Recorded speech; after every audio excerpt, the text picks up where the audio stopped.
പുസ്തകമാണ് ഇത്. ഇതിനകത്ത് അഴുക്കിന് പോലും ഒരുപാട് കഥകൾ പറയാനുണ്ടാവും. ഇത് കണ്ടില്ലേ, SSLC തോറ്റതിന്റെ വിഷമത്തിൽ കുട്ടു അടിച്ചു പൊട്ടിച്ച് ട്രിപ്പിൾ ഡ്രം. സ്കൂളിൽ പഠിക്കുമ്പോ സംഘഗാനത്തിന് വേണ്ടി പ്രത്യേകം തയ്പ്പിച്ച പിങ്ക് നിറത്തിലുള്ള ഡ്രസ്സ് വെച്ചിരിക്കുന്ന പെട്ടി.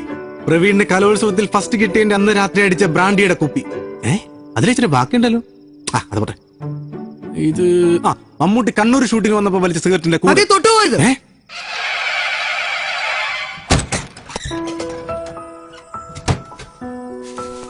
എന്താ കുട്ടു നിറഞ്ഞോ? കൂടുതൽ നോട്ട് ആയതുകൊണ്ടൊന്നും മനസ്സിലാവുന്നില്ല. ഗോവ ട്രിപ്പിനുള്ള കാശൊക്കെ ആയിട്ടുണ്ടാവും. ആദ്യം നിറയട്ടെ, എന്നിട്ട് വേണം ഗോവയ്ക്കൊരു യാത്ര. അടിച്ചു പിമ്പിരിയാവണം. പക്ഷെ ഉടനെ വേണം. കല്യാണപ്രായക്കായി വരികയല്ലേ. ആർക്ക്? നിനക്കോ? ആദ്യം ആ ശരീരമൊക്കെ ഒന്ന് വളർത്തടേ.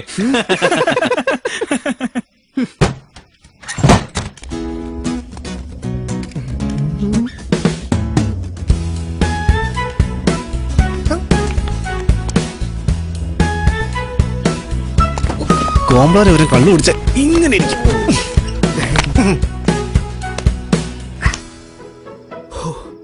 ഇതാണ് ലൈഫ്. കുറെ മണ്ടന്മാരുണ്ട്. 3-4 വർഷം കോളേജിൽ പഠിച്ചിട്ട് കോളേജ് തീരുന്ന ദിവസം വൈകുന്നേരം 4 മണിക്ക് ഇറങ്ങി ഓടും ഏതെങ്കിലും കമ്പനി കയറാൻ. പിന്നെ ജോലി, പ്രാരാബ്ദം, കുടുംബം.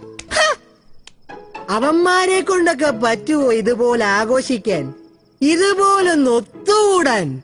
വെളുക്കുന്നവരെ പോലീസിന്റെ ഇടി മേടിക്കുക, അതിന്റെ ചൂടാറുന്നതിന് മുമ്പ് ഒരുത്തന്റെ സ്കൂട്ടർ കത്തിക്കുക, എന്നിട്ടൊരു ഊച്ചാളി നേതാവിന്റെ കയ്യിൽ നിന്ന് കാശ് മേടിക്കുക. ഇതൊന്നും പോരാഞ്ഞ് മാന്യായിട്ട് ജീവിക്കുന്നവന്മാരെ കുറ്റം പറയുക. ഇതാണ് ലൈഫ് അല്ലേ?